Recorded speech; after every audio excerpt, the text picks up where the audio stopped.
dossier du jour consacré donc ce matin à ces restaurateurs qui n'ont pas dit leur dernier mot largement.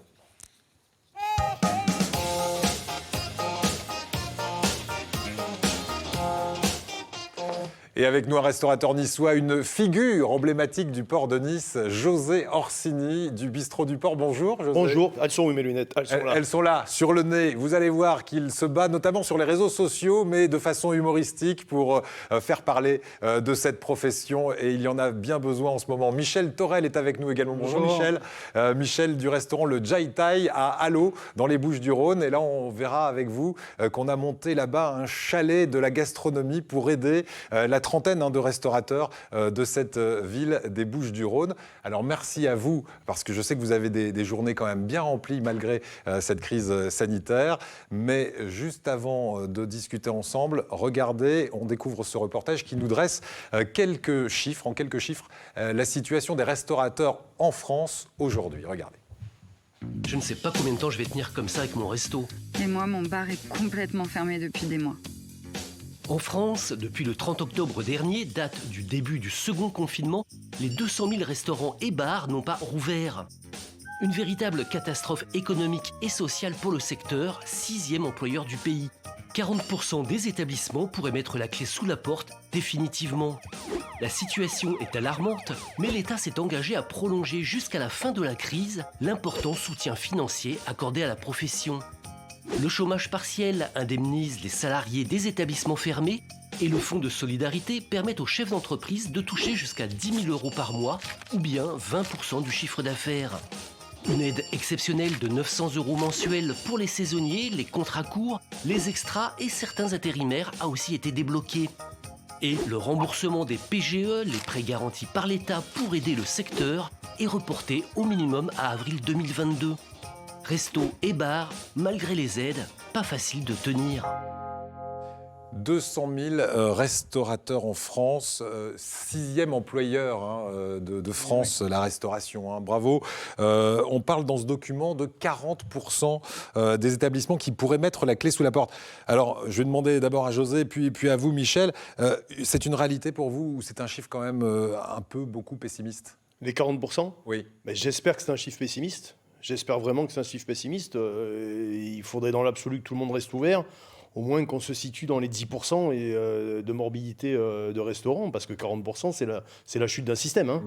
Michel, vous êtes plus pessimiste que 10%, vous, mais vous pensez qu'on serait plus proche de 10 que de 40? Les 20%, ils peuvent être atteints sans problème.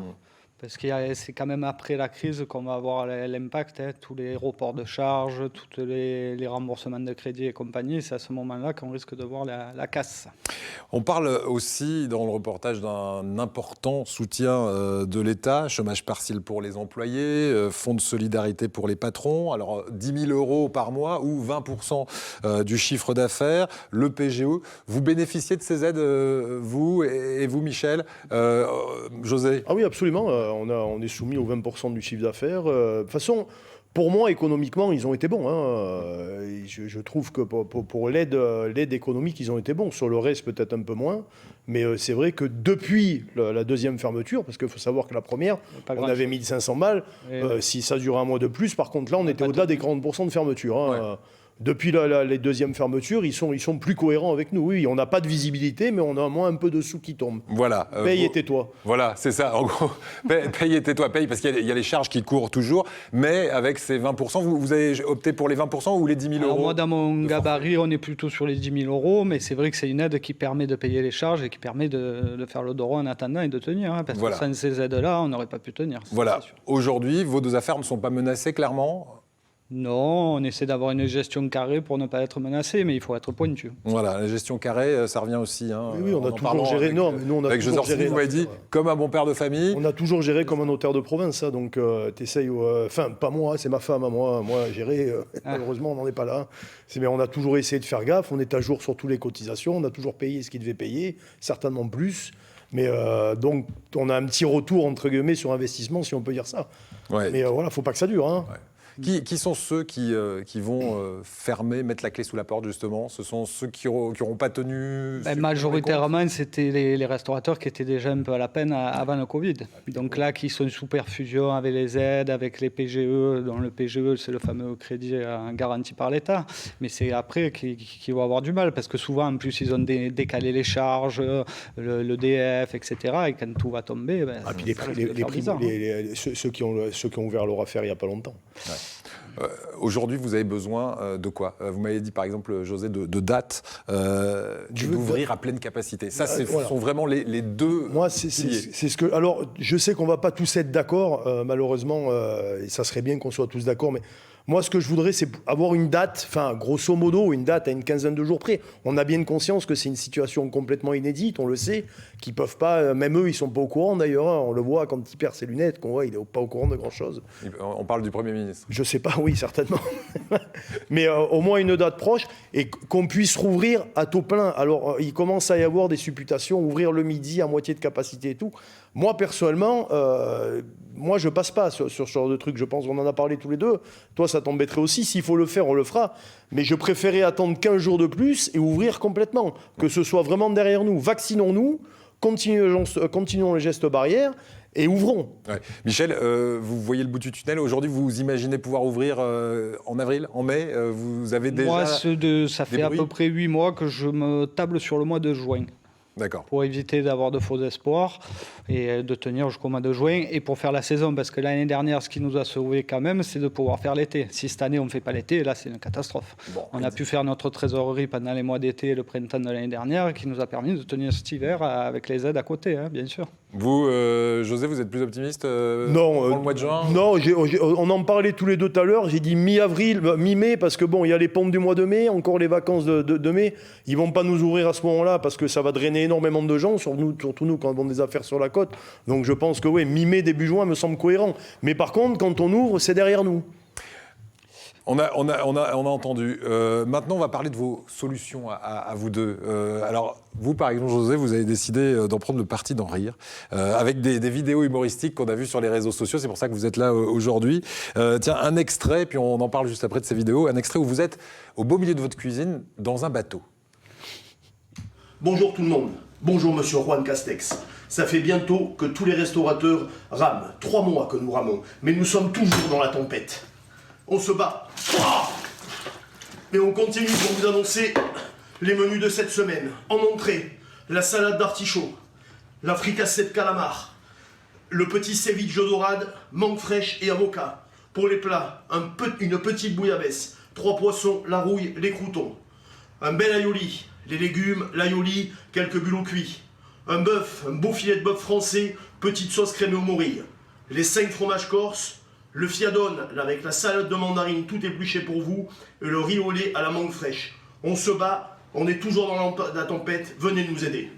Voilà, et vos clients sont en empathie, j'imagine. Ils sont là, ils répondent présents. C'est eux qui vous maintiennent le moral. Parce que vous me dites, financièrement, allez, on peut encore tenir, mais c'est le moral qui... Moi, c'est socialement. Le restaurant, c'était notre vie sociale. Hein. Oui. Moi, on voyait les clients, on voyait les copains. C'est ça qu'en haut lieu, ils ont du mal à comprendre. C'est que socialement, c'est terrible. Ouais.